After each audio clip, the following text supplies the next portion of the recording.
Carlos I fue un rey que llevó el peso de dos mundos en sus hombros. Gobernó sobre un imperio donde nunca se ponía el sol, librando batallas épicas contra enemigos poderosos y enfrentándose a desafíos que habrían doblegado a cualquier otro rey. Su vida es una epopeya de ambición, gloria y tragedia. Es la historia de un monarca que, desde las cortes de España hasta los campos de batalla de Europa, luchó por la unidad de la cristiandad y la grandeza de su dinastía. Pero también es la historia de un hombre que se enfrentó a sus propios demonios y que al final vio como su sueño de un imperio universal se desmoronaba. Quedaos hasta el final de este vídeo para descubrir cómo Carlos I se convirtió en uno de los héroes más grandes de la historia de España y de Europa y cómo acabó perdiéndolo todo.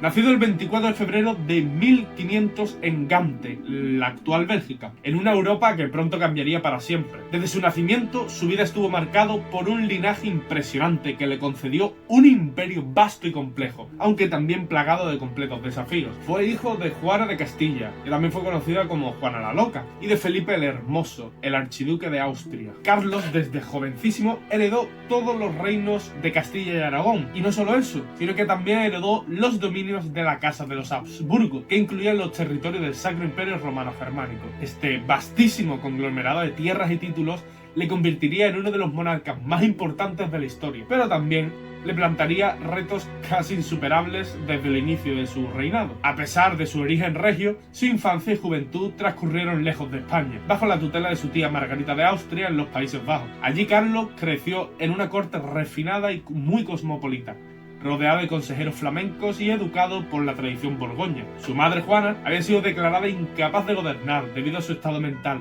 y fue confinada en Tordesillas, mientras que su padre Felipe fallecía prematuramente en 1506, cuando Carlos solo tenía 6 años. Esta situación dejó a Carlos como único heredero, pero también como un extranjero desconocido para sus súbditos españoles. Con tan solo 17 años, en 1517, Carlos desembarcó en España para asumir el control de un reino que había quedado huérfano de un poder efectivo durante varios o muchísimos años. La situación en Castilla y Aragón era muy tensa, con una nobleza recelosa de un joven que apenas conocía el idioma y que llegaba acompañado de un séquito de cortesanos flamencos, a quienes los castellanos consideraban extraños y muchas veces usurpadores de los cargos y de los privilegios que deberían corresponderle a la nobleza española.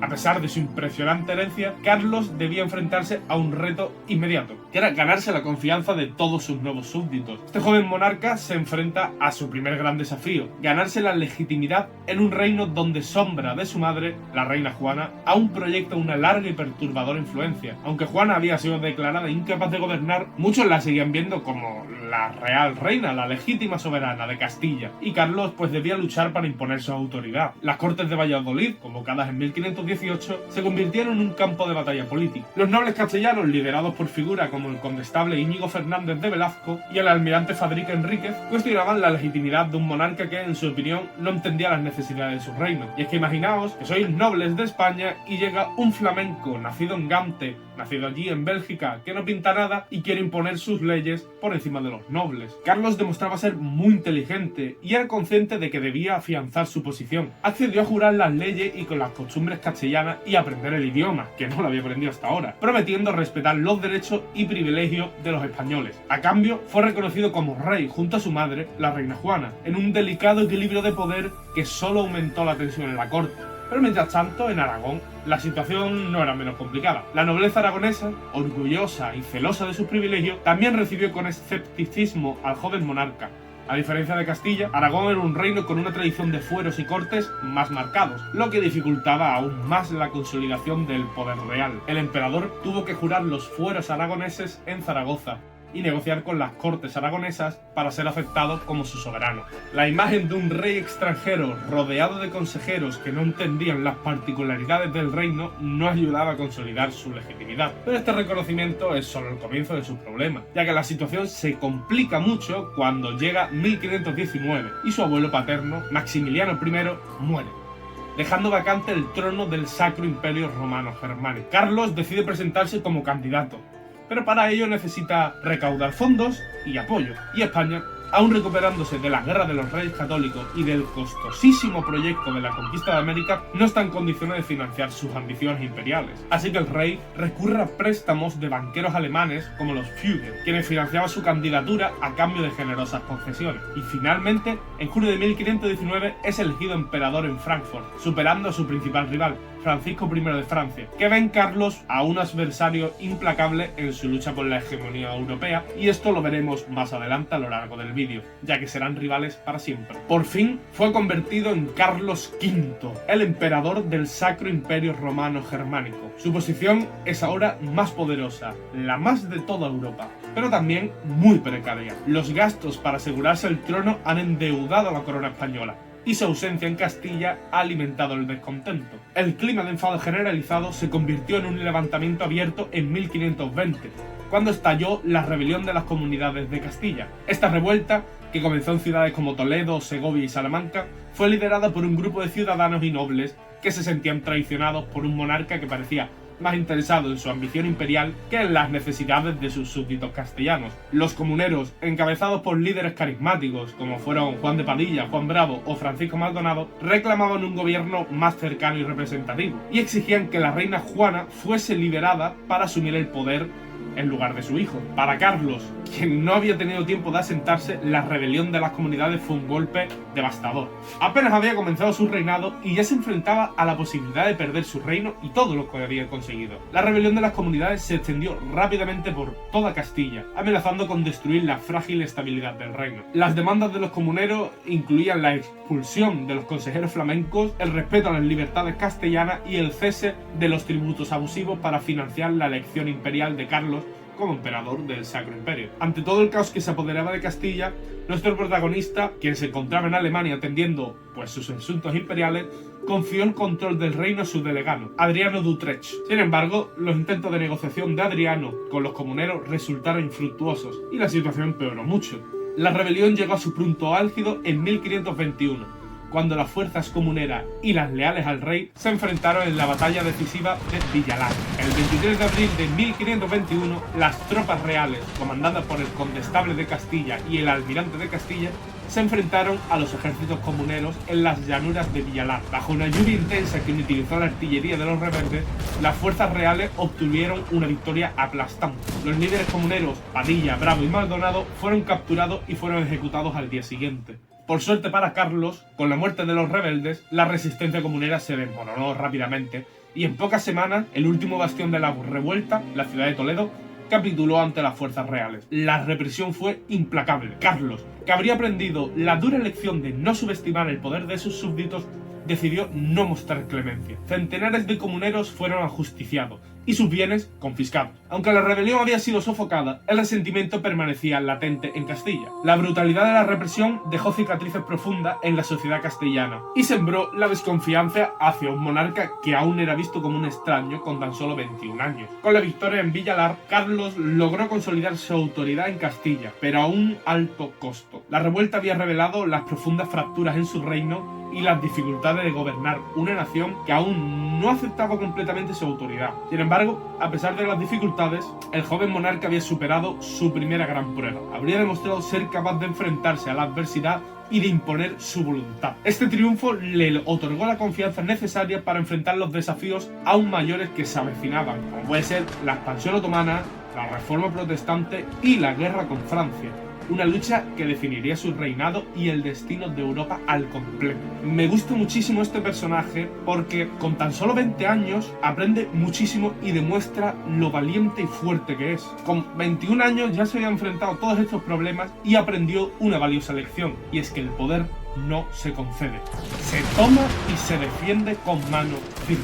El jovencísimo rey de España había vencido a los comuneros, pero su ambición estaba a punto de desplegarse. No iba a ser solo el rey de España, sino también el líder indiscutible de la cristiandad. Los siguientes años serían decisivos, no solo para él, sino para todo el continente europeo. Carlos I de España, convertido en Carlos V del Sacro Imperio Romano Germánico, tenía un sueño que superaba en ambición a cualquiera de sus contemporáneos: restaurar la unidad de la cristiandad bajo su liderazgo, como un emperador que gobernara un imperio universal. No se trataba solo de unificar territorios, sino de crear una Europa cristiana y católica que pudiera resistir cualquier amenaza interna o externa. Su propósito era colosal, pero los desafíos que enfrentaba lo eran aún más. Los enemigos poderosos acechaban por todos lados, y las fronteras de su imperio se tambaleaban ante las fuerzas que amenazaban con desintegrarlo. Por un lado, su visión se veía continuamente saboteada por su gran rival, Francisco I de Francia, un monarca tan ambicioso como él, que anhelaba su propia supremacía en Europa. Él era su mayor rival en el trono del Sacro Imperio, y perdió.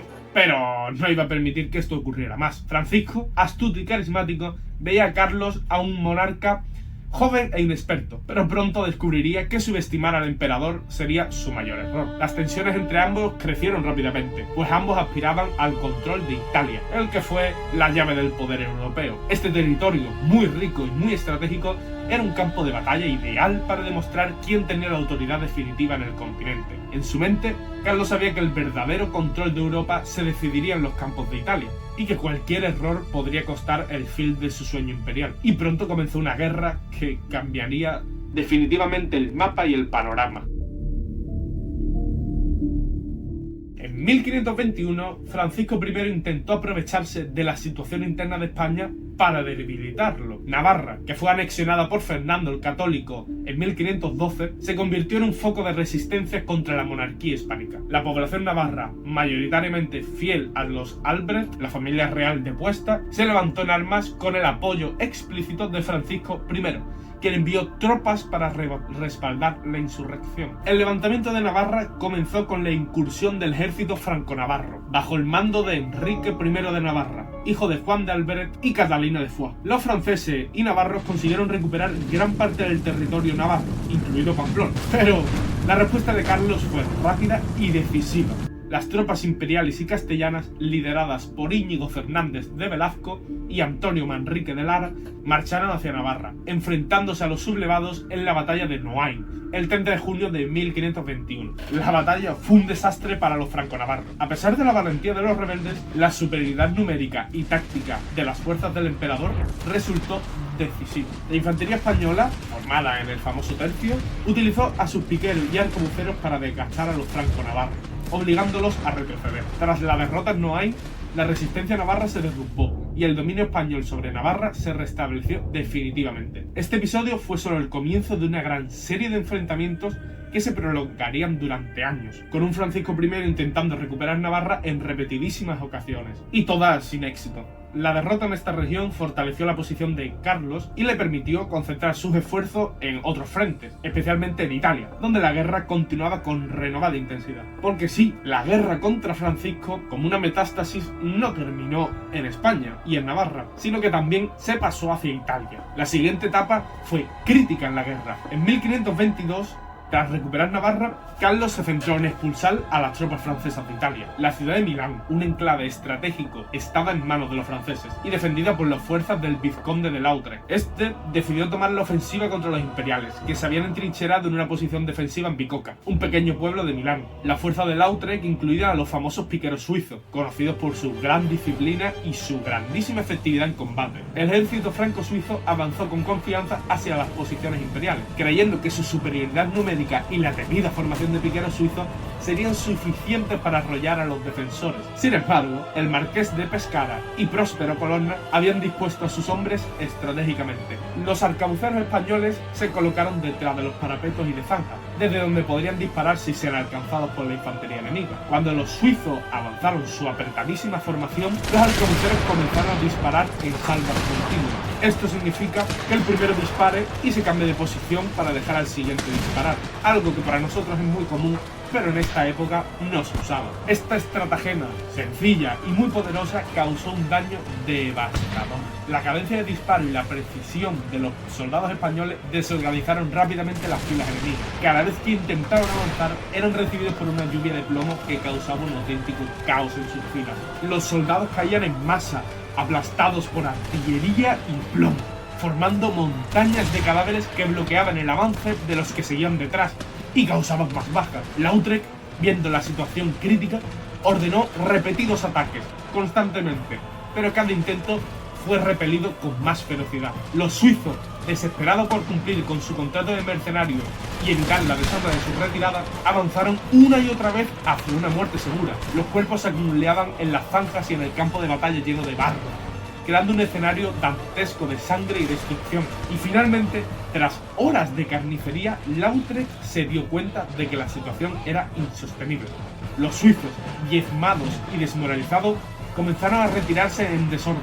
La retirada se convirtió rápidamente en una huida desesperada cuando las tropas imperiales, a ver el colapso del ejército enemigo, lanzaron una persecución implacable. La masacre de Bicocca no solo significó una derrota militar para Francisco I y sus aliados, también fue un durísimo golpe moral. Los suizos, hasta entonces considerados de la élite de la infantería europea, sufrieron una de las peores derrotas de su historia. Muchos capitanes y oficiales murieron en el campo de batalla y las bajas fueron tan altas que la Confederación Suiza consideró su participación en guerras extranjeras a partir de ese mismo momento. La brutalidad de la persecución en el río Sesia también dejó una marca indeleble en la memoria de la guerra. La ferocidad de los imperiales al cazar a los sobrevivientes mostró el nivel de determinación y la falta de clemencia en un conflicto que no daba lugar a concesiones. La victoria en Bicocca, sumada a la destrucción casi total del ejército franco-suizo, consolidó el poder de Carlos I sobre el ducado de Milán y envió un mensaje claro a sus enemigos. Las tácticas tradicionales de la guerra medieval estaban obsoletas frente a la innovación y la disciplina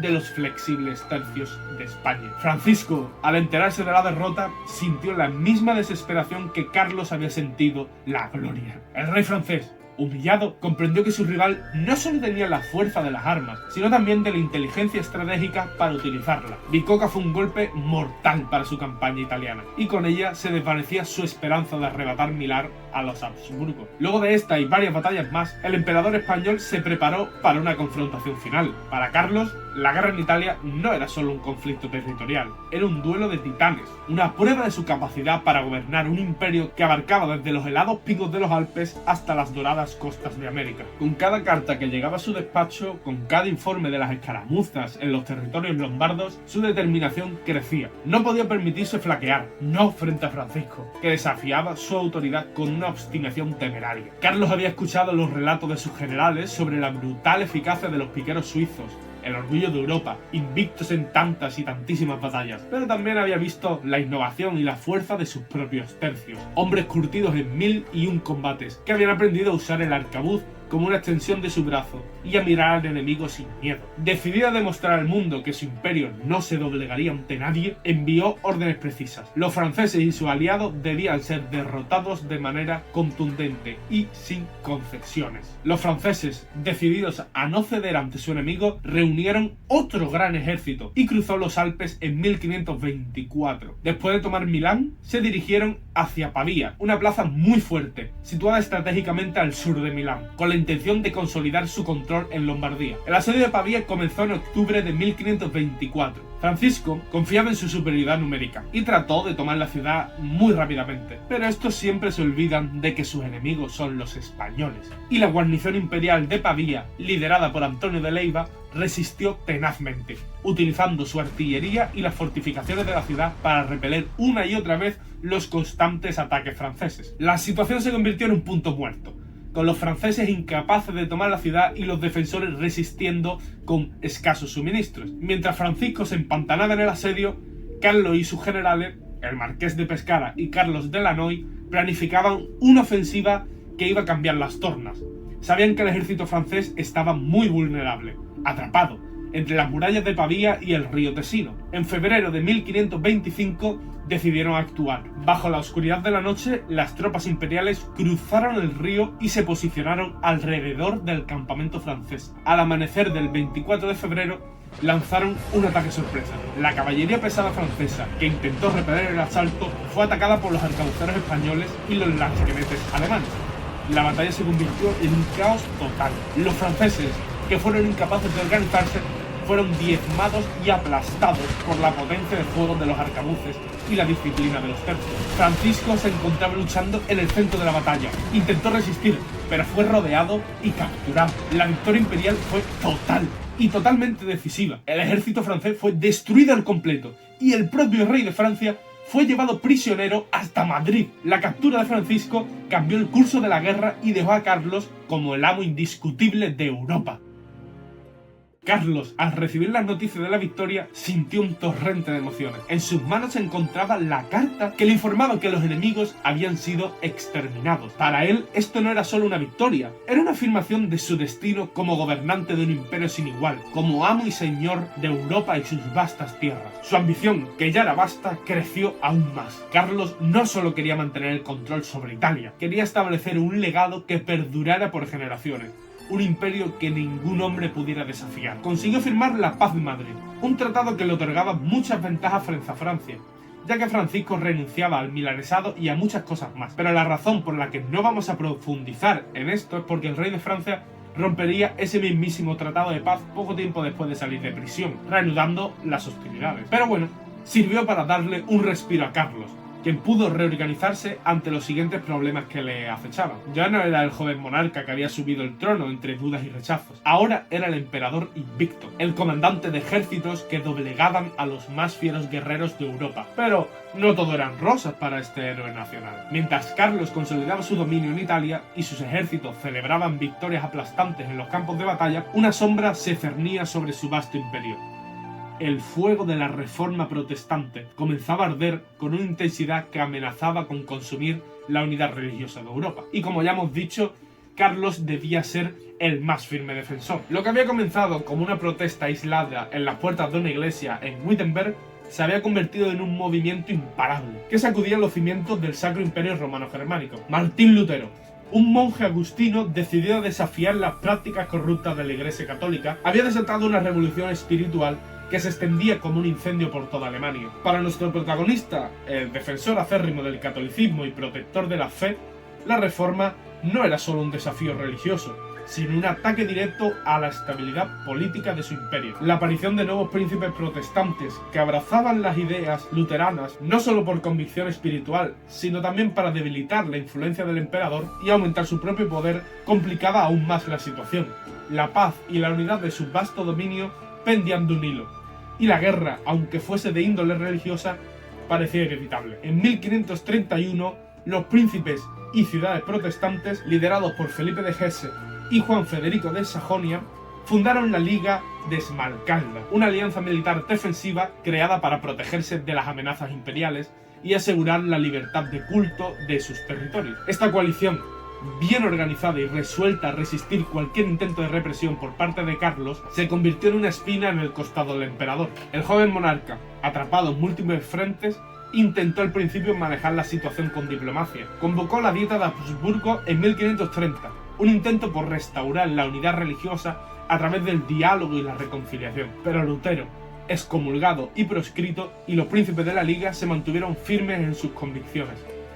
Rechazaron el intento de Carlos de imponer la Confesión de Habsburgo, un documento que pretendía reconciliar las diferencias teológicas bajo un marco católico. Entonces Carlos se vio obligado a aceptar la tregua de Nuremberg en 1532, una paz que fue muy temporal y que reconocía el derecho de los príncipes protestantes a practicar su religión hasta la celebración de un concilio general. Pero para el emperador, esta tregua era solo una pausa, un respiro en su lucha por restaurar la unidad de la cristiandad bajo la Iglesia Católica. Porque mientras tanto, en las aguas del Mediterráneo, otro enemigo mortal se preparaba para desafiar la autoridad de Carlos. Este era el Imperio Otomano, bajo el mando del sultán Solimán el Magnífico, que se expandía a un ritmo alarmante. Con sus temibles genízaros y una flota que dominaba las aguas del Mediterráneo oriental, el sultán del Imperio Otomano aprovechó la distracción del emperador en Occidente para lanzar una ofensiva a gran escala contra el corazón de Europa. Las noticias del avance otomano llegaron a oídos de Carlos con la urgencia de un grito desesperado. Dejando de lado temporalmente sus disputas,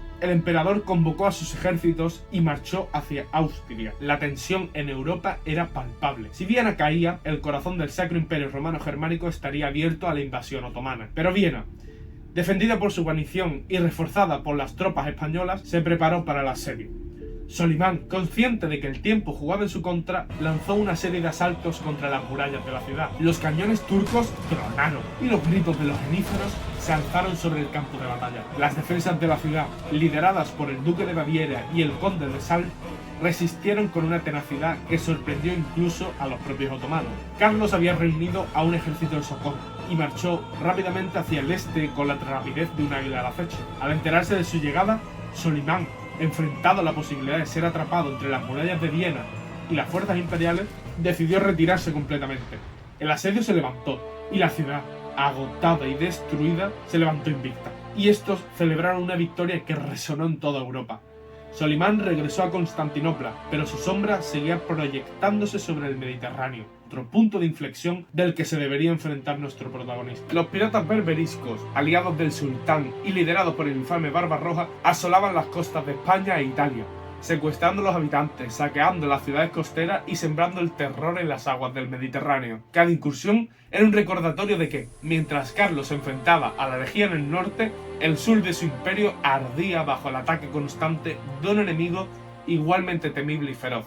El punto álgido de esta lucha llegó en 1535, cuando Carlos decidió acabar con la amenaza de Barbarroja de una vez por todas y organizó una de las expediciones más ambiciosas de su reinado. Reunió una flota impresionante, compuesta por más de 300 barcos y un ejército de 30.000 hombres, procedentes de todos los rincones de su vasto imperio. La expedición, apoyada por el Papa y la Orden de Malta, zarpó desde Barcelona con un objetivo claro: Túnez, la base principal de Barbarroja y centro de operaciones de la piratería en todo el Mediterráneo. La travesía fue muy dura y muy peligrosa. Las tormentas y la logística de mantener un ejército tan grande en alta mar ponían a prueba incluso a los navegantes más experimentados. Pero la flota, imponente y resplandeciente bajo el estandarte de la Cruz y de los españoles, avanzó decidida hacia la costa africana, donde la fortaleza de la Goleta, que era la primera línea de defensa otomana, guardaba su llegada.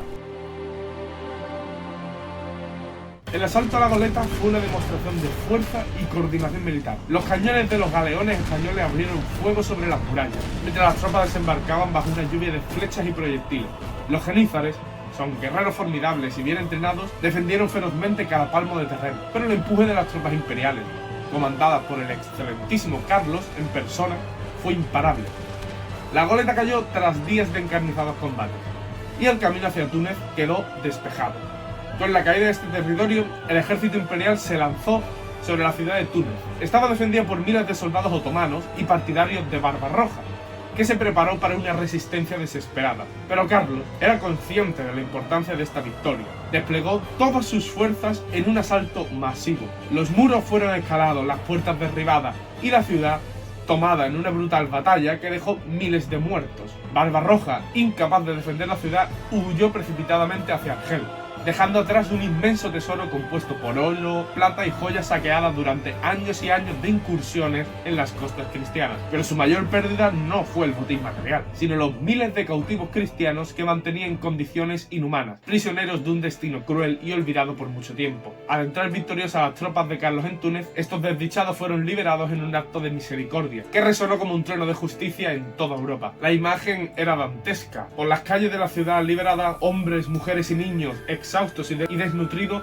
saliendo a tropezones de oscuros calabozos y lúgubres mazmorras, apenas capaces de creer que su pesadilla había terminado. Sus miradas, que antes reflejaban desesperanza y sufrimiento, se iluminaron con lágrimas de alivio y gratitud. Los soldados españoles, endurecidos por la guerra, no pudieron evitar conmoverse al ver estas almas liberadas, envueltas en harapos, que caían de rodillas ante ellos, ofreciendo oraciones de agradecimiento y besando las manos de sus libertadores. El emperador, desde lo alto de la colina cercana, contempló toda la escena con un orgullo y una satisfacción que no había sentido en años. Para él, la victoria en Túnez no solo era un triunfo militar, era una cruzada personal, un acto de justicia divina que limpiaba, aunque fuera momentáneamente, el Mediterráneo de la sombra que Barbarroja había extendido con sus piratas otomanos. El emperador sabía que cada prisionero liberado representaba una familia reestructurada, una comunidad que recobraba su ser querido, es decir, un triunfo del bien sobre el mal. Sin embargo, en medio de las celebraciones, Carlos, siempre pragmático, sabía que la amenaza otomana estaba lejos de ser erradicada. Solimán el Magnífico, el León de Estambul, lejos de rendirse ante la derrota de su almirante, reforzó su presencia en Argel, enviando nuevas tropas y recursos para fortificar la ciudad y lanzar contraataques en todo el Mediterráneo. El sultán, quien era inteligente y muy calculador, entendió que la pérdida de Túnez no era el fin de la guerra, sino el principio de una nueva fase del conflicto. Carlos se encontraba dividido entre la herejía protestante en el norte y la amenaza otomana en el sur. Sentía como el peso de su imperio caía sobre sus hombros, pero cada victoria, cada batalla ganada, alimentaba su ambición. Sabía que estaba destinado para algo grande, hacer algo grande, para unificar la cristiandad bajo su bandera, para defender su fe y su imperio contra todos. Sus enemigos, ya fueran protestantes, otomanos o franceses, caerían ante sus pies. Con cada paso que daba, con cada decisión que tomaba, Carlos se acercaba más a su destino. El futuro estaba lleno de incertidumbre y de desafíos, pero su voluntad, inquebrantable como el acero, lo guiaba en su camino hacia la gloria. Al mismo tiempo, en Alemania, la Liga de Esmalcalda, lejos de amedrentarse ante las acciones de Carlos, continuaba ganando adeptos y fuerzas. Los príncipes protestantes, viendo al emperador ocupado en múltiples frentes, aprovecharon para fortalecer sus posiciones. La sombra de una guerra religiosa total se cernía sobre el Sacro Imperio. Los príncipes protestantes, bajo el liderazgo de Felipe de Hesse y Juan Federico de Sajonia, no solo rechazaban la autoridad imperial, sino que ahora abiertamente desafiaban la estructura del Sacro Imperio. El emperador intentó negociar, pero su paciencia se agotaba. La tregua de Nuremberg en 1532 había sido solo un respiro, y 2 años después, en el 34, la situación se volvió aún más tensa. Ulrico de Württemberg, con el apoyo de la Liga, recuperó su ducado, expulsando al duque católico instaurado por Carlos. Este desafío fue un punto de inflexión. La Liga de Esmalcalda estaba preparada para la guerra total. Carlos, viendo cómo la herejía se expandía como un veneno por el corazón de su imperio, sabía que la lucha contra la Liga sería inevitable, pero también era consciente de que necesitaba tiempo, soldados y recursos para enfrentar un conflicto de esta magnitud. Para 1536 la situación en Europa era una bomba a punto de estallar. Francisco, resentido y siempre buscando recuperar el control de Italia, se mantenía vigilante. Solimán, aunque derrotado en Viena y en Túnez, pero no vencido, reorganizaba sus fuerzas, y la Liga de Esmalcalda, envalentonada por sus éxitos, se preparaba para enfrentarse a Carlos en una guerra que pondría a prueba la misma estructura del Sacro Imperio. Carlos I de España y V de Alemania, sentado en su despacho, contemplaba un mapa de su vasto imperio. Sabía que cada victoria traía consigo nuevos desafíos. Sus enemigos eran numerosos y muy poderosos, pero su ambición y determinación eran aún mayores. Sabía que el camino hacia la paz y la unidad no se lograría con concesiones, sino con la fuerza y el acero. La tormenta se acercaba, y él estaba decidido a enfrentarla con la espada en una mano y la cruz en la otra, dispuesto a defender su imperio y su fe hasta el último aliento. Quien fuera emperador de un mundo en guerra se preparaba para el mayor desafío de su vida. El César no tuvo tiempo de saborear la victoria en Túnez el año anterior.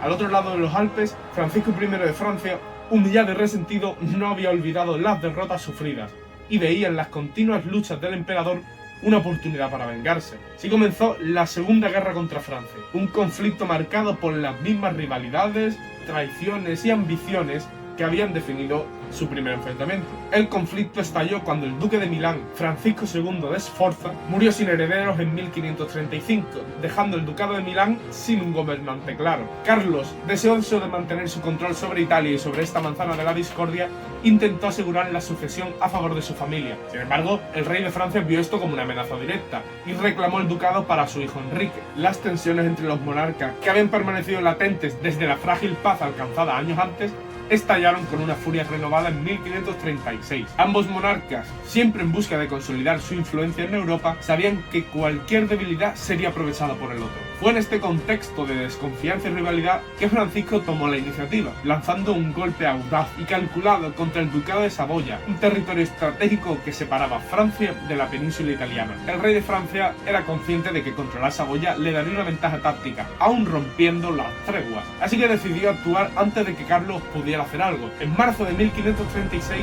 sus tropas cruzaron la frontera, ocupando rápidamente las principales ciudades y fortificaciones del ducado, incluidas Chambéry y Turín. Los ejércitos franceses avanzaron como una tormenta, tomando a los saboyanos por sorpresa y obligando al duque a retirarse al otro lado de los Alpes. La caída de Saboya fue un durísimo golpe para Carlos, quien comprendió que la guerra había comenzado. La respuesta del emperador fue rápida y muy decidida. Reunió a todas sus tropas desde el Sacro Imperio y España, y lanzó una ofensiva a gran escala en un intento por detener el avance francés. La guerra se extendió rápidamente a ambos lados de los Alpes, transformando la frontera italo-francesa en un campo de batalla caótico y sangriento. El César, decidido a recuperar la iniciativa, dirigió toda su atención hacia Provenza, una región vital para asegurar el acceso a Italia. La campaña en Provenza comenzó con grandes esperanzas. Carlos estaba muy confiado en la superioridad de su ejército. Atravesó los Alpes con un contingente impresionante de soldados españoles, lansquenetes alemanes y mercenarios italianos. La estrategia era muy clara: golpear a los franceses franceses en su propio territorio, cortar sus líneas de suministro y obligar a Francisco a retirarse hacia Saboya. Las fuerzas imperiales avanzaron hacia el corazón de Provenza. Tomaron varias localidades menores sin demasiada resistencia, pero el verdadero objetivo de Carlos era Marsella, la joya de la costa mediterránea francesa. El asedio de Marsella se planteaba como una operación decisiva. Las murallas de la ciudad, reforzadas y abastecidas, resistieron el empuje inicial de las tropas. Los defensores, sabiendo que de ellos dependía el curso de la guerra, se aferraron a cada torre y bastión con una determinación feroz. Carlos, viéndose incapaz de tomar la ciudad por asalto directo, decidió rodearla e intentar rendirla por hambre y agotamiento. Durante semanas, los cañones españoles martillaron las murallas de Marsella, mientras sus soldados, acampados en un anillo alrededor de la ciudad, esperaban el momento de lanzar el ataque final. Sin embargo, la resistencia de los marselleses fue obstinada y los recursos dentro de la ciudad parecían inagotables. Mientras tanto, el verano avanzaba y con él llegaron los problemas inesperados. Las líneas de suministro del ejército imperial, que se extendían desde Italia y los territorios alemanes, comenzaron a fallar. Las provisiones escaseaban y las enfermedades se propagaban entre los soldados, debilitando su moral y su capacidad de combate. Un Carlos muy frustrado por la falta de avances se enfrentaba a un dilema: abandonar el asedio o perder a su ejército en un prolongado y desgastante sitio. Francisco vio la oportunidad y decidió cambiar el curso de la guerra. Reunió todas sus fuerzas para un contraataque. Los franceses, que eran bien conocedores del terreno y conscientes de las dificultades logísticas del enemigo, comenzaron a hostigar las líneas imperiales con ataques rápidos y efectivos. Pequeñas escaramuzas y emboscadas constantes debilitaban cada vez más la moral de las tropas, y la situación fue empeorando cuando el ejército francés, liderado por el propio Francisco, avanzó hacia Aix-en-Provence, amenazando con cortar la retirada de Carlos. El emperador, reconociendo que continuar el asedio sería una idea suicida, dio la orden de retirada. La retirada imperial de Provenza fue un episodio muy doloroso. Hostigados constantemente por los franceses, los soldados de Carlos retrocedieron hacia Italia en un caos de fatiga y desesperación por salvar la vida. Lo que había comenzado como una campaña muy ambiciosa se convirtió en una derrota amarga. Marsella se mantuvo inexpugnable y en manos francesas, y Francisco, exultante, reclamó la victoria. La guerra, sin embargo, no terminó allí.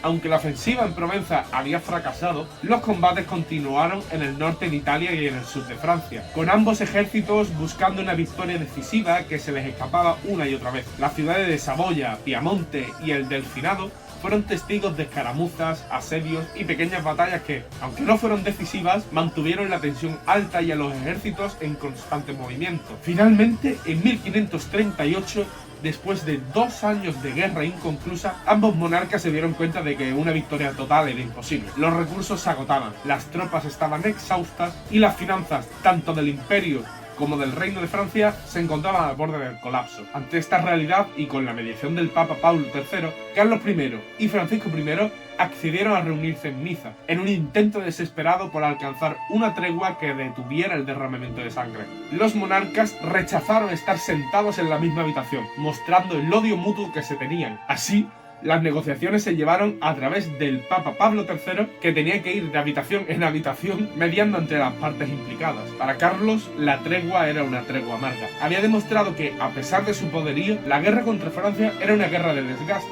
una lucha interminable sin vencedores claros. Sin embargo, no podía permitirse descansar. Para 1538, Europa había sacudida por años de conflictos y tensiones, pero la tregua de Niza, acordada entre estos dos, ofreció un respiro temporal a ambos contendientes. Sin embargo, esta paz era muy frágil y superficial, apenas un velo que ocultaba la rivalidad latente y el deseo de ambos por imponer su hegemonía en el continente. Mientras, los ejércitos se reorganizaban y los cañones se enfriaban, las sombras de nuevas guerras comenzaban a proyectarse sobre Europa. Mientras tanto, en Alemania, la cuestión religiosa seguía siendo una espina en el corazón. En 1541, Carlos convocó la Dieta de Ratisbona en un último intento de reconciliar a los príncipes protestantes y a los católicos. Su objetivo era claro: restaurar la unidad religiosa del imperio y eliminar cualquier pretexto para la rebelión. Para ello, se mostró dispuesto a hacer concesiones, esperando que la Liga de Esmalcalda aceptara regresar al redil católico. Estas negociaciones en Ratisbona fueron muy intensas y durante un breve momento pareció que la paz podría ser posible. Se discutieron temas delicados, incluso se llegó a un acuerdo preliminar que proponía ciertos compromisos doctrinales. Sin embargo, el Papa Pablo III, temiendo que se hicieran demasiadas concesiones a los herejes, rechazó el acuerdo. Los protestantes, viendo que sus demandas no eran plenamente aceptadas, también se retiraron. El fracaso de la Dieta de Ratisbona dejó a Carlos sin opciones diplomáticas. La guerra con la Liga de Esmalcalda se volvía inevitable, pero antes de enfrentarse a ese desafío, nuevos problemas surgieron en el Mediterráneo y en Italia, donde las tensiones con los franceses y los otomanos no habían desaparecido. En 1541, Barbarroja, el temido almirante otomano, había regresado al Mediterráneo con una renovada fuerza, asolando las costas de Italia y de España. Carlos, decidido a detener su avance, organizó una gran expedición para atacar Argel, la cual era la base principal de Barbarroja. Pero sin embargo, la campaña fue un desastre. Una tormenta devastadora dispersó la flota imperial y las fuerzas de Carlos quedaron atrapadas en la costa argelina. Fueron diezmadas por las incursiones otomanas. Carlos apenas escapó con vida, sufriendo una de las mayores humillaciones de su carrera militar. Este fracaso en Argel no hizo más que envalentonar a los otomanos. En 1543, Barbarroja, aliado con Francisco, dirigió una gran flota hacia el oeste y con el apoyo de las fuerzas francesas asedió la ciudad de Niza, ciudad defendida por las tropas del duque de Saboya, quienes resistieron valientemente, pero finalmente cayeron en manos de los asaltantes. Barbarroja saqueó y destrozó la ciudad y tomó numerosos cautivos que luego vendió como esclavos en Constantinopla. La caída de Niza y la alianza entre Francia y el Imperio Otomano dejaron claro que la tregua de Niza había terminado. Carlos, furioso por la traición de Francisco y alarmado por la amenaza otomana, se preparó para una nueva fase del conflicto. El rey de Francia, aprovechando la debilidad momentánea de Carlos tras su fracaso en Argel, declaró la guerra nuevamente en 1542.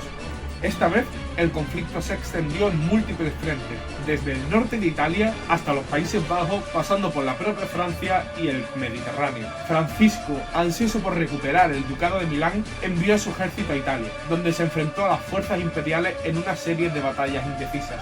En el norte de Francia, Carlos, aliado con Enrique VIII de Inglaterra, lanzó una ofensiva coordinada. Mientras las tropas inglesas atacaban desde Calais, Carlos cruzó el río Somme y avanzó hacia París.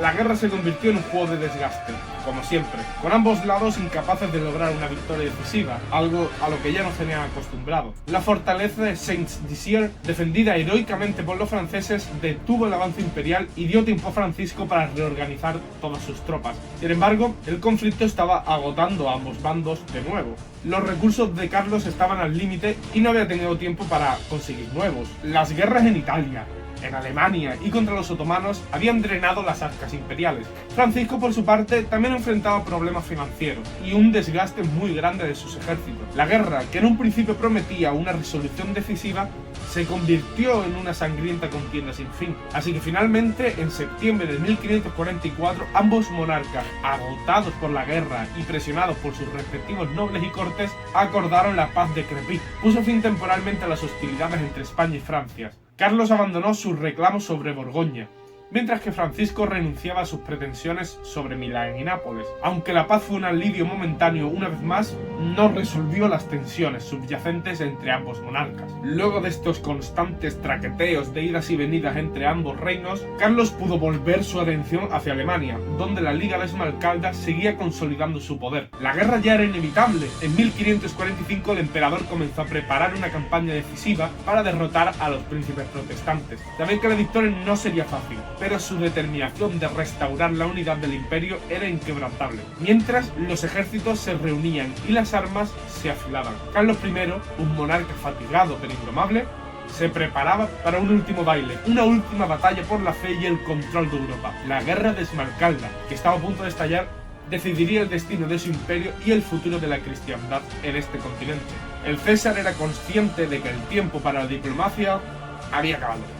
Reunió a sus tropas y a sus aliados católicos para lanzar la ofensiva contra la Liga. Hizo unos preparativos minuciosos, había aprendido de sus errores pasados y esta vez estaba decidido a aplastar la rebelión con toda la fuerza de su ejército. El conflicto comenzó en el sur de Alemania, donde las fuerzas imperiales, apoyadas por el duque de Alba y Fernando de Habsburgo, quien fuera hermano de Carlos, avanzaron rápidamente. Las ciudades protestantes de Ulm y Augsburgo, que eran centros de poder de la Liga, cayeron ante los españoles. La Liga de Esmalcalda, liderada por Felipe de Hesse y Juan Federico de Sajonia, intentó resistir, pero sus disensiones internas y la falta de apoyo exterior debilitaron su capacidad de respuesta. El punto culminante de la guerra llegó el 24 de abril de 1547. en la batalla de Mühlberg. Carlos, que hasta entonces había dirigido la campaña desde la retaguardia, decidió tomar el mando directo de sus tropas. A sus 47 años, con la salud deteriorada pero con la determinación intacta, se puso al frente de su ejército, demostrando que aún poseía el coraje y la energía que lo habían llevado a la cúspide del poder. El enfrentamiento tuvo lugar a las orillas del río Elba, en Sajonia. Las tropas imperiales, compuestas por tercios españoles, lanzquenetes alemanes y caballería pesada, enfrentaron a un ejército protestante que, a pesar de estar bien armado, carecía de la cohesión y la disciplina de los españoles. La batalla fue una obra maestra táctica. Aprovechando la niebla matutina, el ejército de Carlos cruzó el río utilizando una pequeña flota de barcazas. La sorpresa del enemigo fue total. Las tropas de la Liga, atrapadas y desorganizadas, intentaron replegarse, pero fueron barridas por la carga de la caballería imperial y el fuego constante de los arcabuceros. Los protestantes fueron diezmados y su líder, Juan Federico de Sajonia, fue capturado. Con la victoria en Mühlberg, Carlos alcanzó el pináculo de su poder. La Liga de Esmalcalda fue disuelta y sus líderes encarcelados o ejecutados. La autoridad del César se restauró en Alemania y parecía que la unidad religiosa del Sacro Imperio, tan ansiada por Carlos, estaba al alcance de la mano. Pero ya sabemos que la paz duraría muy poco. La victoria en Mühlberg, aunque fuera espectacular, no resolvió las profundas divisiones religiosas y políticas que desgarraban a Europa. El emperador intentó imponer la paz y la reconciliación religiosa a través del interín de Augsburgo en 1548. Este edicto, promulgado en la Dieta de Augsburgo, intentaba establecer un compromiso entre católicos y protestantes hasta que se pudiera convocar un concilio general. El documento permitía ciertas prácticas protestantes, como el matrimonio de los clérigos y la comunión bajo las dos especies, pero insistía en la supremacía de la doctrina católica. Sin embargo, el interín de Augsburgo no satisfizo a nadie. Los protestantes lo vieron como una imposición inaceptable, que violaba su libertad religiosa, mientras que los católicos más fervientes consideraron que Carlos había cedido demasiado a unos herejes. La resistencia al interín se extendió rápidamente, especialmente en el norte de Alemania, donde muchos príncipes se negaron a implementarlo. La situación se volvió cada vez más tensa, y quedó claro que la paz obtenida por la fuerza de las armas sería efímera. Y mientras todo esto ocurría, en el Mediterráneo, los otomanos seguían siendo una constante preocupación para Carlos. Tras la victoria en Mühlberg, el emperador no podía permitirse ignorar el frente sur. En 1551, Solimán el Magnífico, decidido a expandir su influencia en el norte de África de nuevo, lanzó una ofensiva contra Trípoli, una importante fortaleza cristiana defendida por los caballeros de San Juan. La pérdida de Trípoli fue un duro golpe para Carlos. La ciudad, rodeada por mar y tierra, fue sometida a un asedio brutal. Los defensores, superados en número y sin esperanza de recibir refuerzos, resistieron heroicamente todo lo que pudieron, pero finalmente sucumbieron ante el empuje otomano. La caída de Trípoli supuso la pérdida de un bastión estratégico y también demostró la capacidad del Imperio Otomano para desafiar constantemente el poder de Carlos en el Mediterráneo. Mientras el César lidiaba con la nueva amenaza, otro enemigo surgía desde dentro del Sacro Imperio: Mauricio de Sajonia, sobrino de Juan Federico y antiguo aliado del emperador, quien traicionó a Carlos y se alió con Enrique II de Francia, el sucesor de Francisco I. Mauricio, ambicioso y resentido por las imposiciones del interín de Habsburgo, se convirtió en el líder de la nueva coalición protestante. En 1547 murió Francisco, y como todos sabemos, era su gran némesis.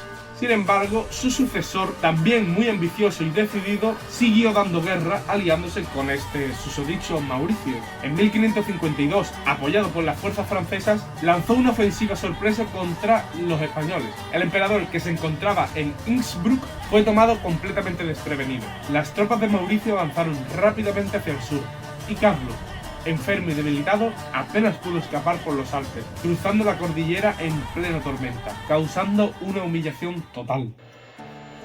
La traición de Mauricio cambió el curso de la guerra. El César ya era incapaz de enfrentarse a todos sus enemigos a la vez y se vio obligado a firmar la Paz de Passau en agosto de 1552. Este tratado concedía a los príncipes protestantes una amnistía y garantizaba la libertad religiosa hasta la convocatoria de un concilio general. El emperador sabía que necesitaba tiempo para recuperar fuerzas y reorganizar su estrategia después de esta humillación. Se retiró a Flandes, donde pasó un tiempo reflexionando sobre el futuro de su imperio y el curso de las guerras religiosas.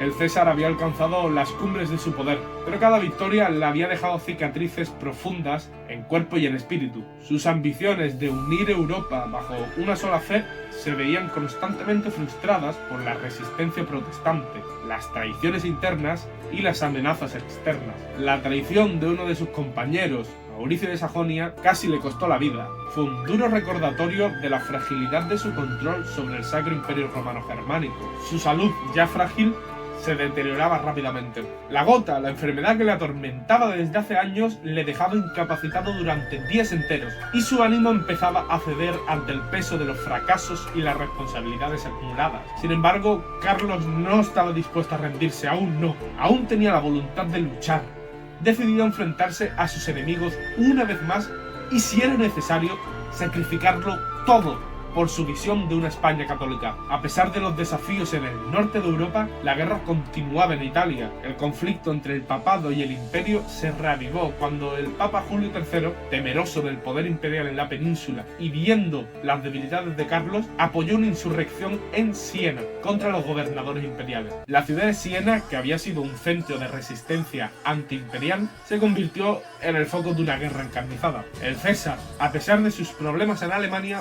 no podía permitir que Italia cayera en manos hostiles. Envió a su general más confiable, el duque de Alba, para sofocar la rebelión. Las tropas imperiales asediaron la ciudad durante meses, enfrentándose a una resistencia feroz. Los sianeses, apoyados por el Papa y secretamente por los franceses, se defendieron con valentía, pero el duque de Alba, quien era un general implacable, con gran determinación y habilidad militar, logró rendir la ciudad en 1555. La resistencia de Siena fue aplastada, y la ciudad, exhausta y devastada, fue anexionada al Gran Ducado de Toscana bajo el control imperial. Este triunfo fue muy importante, pero fue amargo para Carlos. Las batallas en Italia demostraban que la paz era esquiva y no existía, y que incluso en sus dominios más seguros la lealtad podía ser voluble. A medida que la guerra se extendía, la capacidad del emperador para mantener el control sobre su vasto imperio se veía cada vez más comprometida. Buscando fortalecer su posición en Europa y asegurar el futuro de la Casa de los Habsburgo, Carlos negoció un matrimonio político de gran importancia. Su hijo y heredero, Felipe, se casaría con María Tudor, reina de Inglaterra, en 1554. Este matrimonio representaba una alianza poderosa y estratégica, que prometía unir los reinos de España e Inglaterra bajo una misma corona. Para Carlos, el matrimonio de su hijo era un rayo de esperanza en un panorama muy oscuro. La unión con Inglaterra podría significar un contrapeso a la influencia francesa en Europa y un aliado en la lucha contra los protestantes. Felipe partió hacia Inglaterra para consumar el matrimonio, llevando consigo la promesa de una nueva era de cooperación entre las dos potencias católicas. Sin embargo, la alianza resultó ser menos efectiva de lo que esperaba. El pueblo inglés, receloso de la influencia extranjera, sobre todo española, miraba con desconfianza a Felipe, y la propia reina María enfrentaba una creciente oposición interna. A pesar de las intenciones de Carlos, la unión con Inglaterra no logró estabilizar la situación en Europa, y los problemas en el Sacro Imperio y en Italia continuaron acaparando su atención. El desgaste físico y mental que Carlos había soportado durante más de 3 décadas de gobierno finalmente pasó factura. En octubre de 1555, ya con 55 años, en el Palacio de Coudenberg, en Bruselas, Carlos, rodeado de su familia y sus más cercanos colaboradores, anunció su abdicación. En un emotivo discurso, habló del peso de la responsabilidad que había llevado sobre sus hombros, del dolor de las guerras y del sufrimiento causado por las divisiones religiosas. Allí reconoció sus fracasos y expresó su esperanza de que su hijo Felipe pudiera continuar su gran obra. El emperador, ahora envejecido y enfermo, entregó todos sus dominios a Felipe II, quien heredó el trono de España, los Países Bajos y las posesiones en América y en Italia. A su hermano Fernando, quien había sido su mano derecha durante muchos años, le cedió el Sacro Imperio Romano Germánico. Carlos se retiró al monasterio de Yuste, en Extremadura, donde esperaba encontrar la paz y el consuelo que tanto había anhelado. Carlos I de España y V de Alemania, quien fuera una vez el monarca más poderoso de Europa, pasó sus últimos años en la tranquila reclusión del monasterio de Yuste. Allí, rodeado de pocos sirvientes y en contacto con el mundo exterior solo a través de correspondencia, reflexionó sobre su vida y su legado. El César, que había soñado con unificar Europa bajo la fe católica, ahora veía como su imperio, a pesar de las victorias militares, se fracturaba bajo el peso de las divisiones religiosas y de las ambiciones políticas de los demás. Desde su retiro, Carlos siguió con atención las acciones de su hijo Felipe, aconsejándole en temas de Estado y mostrando preocupación por el rumbo de Europa. La guerra contra Francia continuaba y la amenaza otomana seguía latente. Sin embargo, El emperador, debilitado por la gota y otras enfermedades, sabía que su tiempo se agotaba. El César luchó en innumerables campos de batalla y había tratado de imponer su voluntad sobre un mundo que parecía desafiante en cada paso. Su sueño de una Europa unida bajo una misma fe y un solo monarca nunca se cumplió, pero su legado, con todas sus contradicciones y luchas, perduró para siempre. En cuanto a su hijo Felipe, heredó un imperio vasto, lleno de desafíos, pero también lleno de oportunidades. El emperador había dejado un mundo en guerra, pero también un imperio que abarcaba continentes. El emperador, que no se doblegó ante las tormentas de su tiempo, se fue de este mundo sabiendo que había dado todo por su fe, por su imperio y por su legado. Si bien es cierto que sus sueños no se cumplieron, su historia, marcada por la ambición y la lucha, seguiría inspirando a generaciones futuras.